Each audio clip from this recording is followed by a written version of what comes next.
Pour cette émission spéciale, on vous donne tous les détails sur le lancement d'album de Philippe Braque. On recueille aussi les propos de son réalisateur, Louis-Jean Cormier, qui le compare à un grand artiste de la musique québécoise. Sur la route de Jimmy est au Festival La musique émergente de Rouyn-Noranda. Tout le monde là-bas! Hey, Jimmy!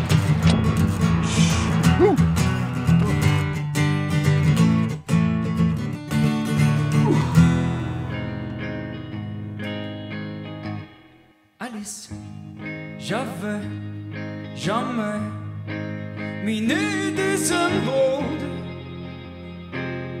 au plus profond de tes yeux.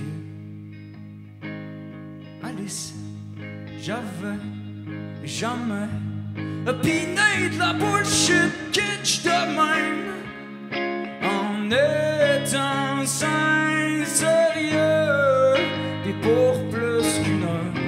Philippe Braque, c'est vraiment un super... C'est une des plus belles expériences de studio en termes de réalisation que j'ai eu à vivre. C'est un gars tellement vif d'esprit, tellement bon improvisateur, souriant. Il écrit des chansons complètement libres.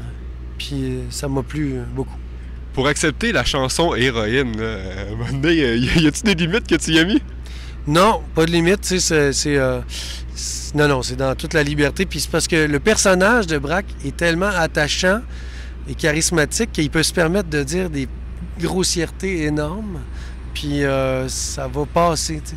Puis ce que je trouve avec le disque qu'on vient de faire, contrairement peut-être au précédent, c'est qu'il y a autant de chansons qui vont contenir un peu de vulgarité puis quelque chose de trash, qu'il y a des chansons qui sont hyper étoffées, solides, sérieuses, qui vont raconter des choses sans vulgarité, des choses prenantes.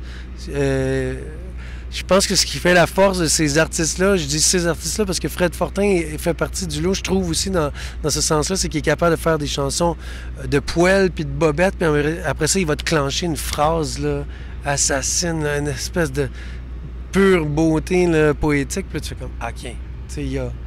Il y a les deux côtés. Là. Travailler avec Louis-Jean Cormier et toi, avec ton univers disjoncté, y a-tu un moment donné que Louis-Jean a dit « Bon, c'est assez, Phil, là, on va mettre les freins un peu ».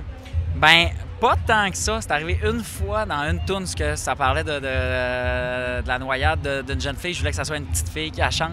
C'est une des rares fois où il a dit « OK, là, slack un tour, mon Braque, parce que tu vas un petit peu trop loin. » Mais sinon, non, il était assez ouvert. Ouais. C'est la chanson si proche et si loin à la fois. Tu voulais chanter ça avec une petite fille.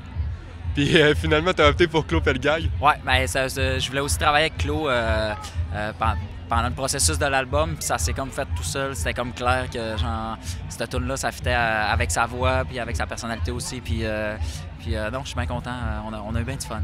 Puis au moment que Phil Braque compose, comment tu t'y prends? Un lendemain de brosse ou... Ouais, généralement, c'est plus le lendemain que ça brosse. Ça brosse, j'écris rien d'intelligent. Le lendemain, c'est pas plus intelligent, mais généralement, c'est plus pensé. Fait que, ouais, le lendemain brosse, mais aussi dans mes moments de sobriété, là, tu sais, ouais.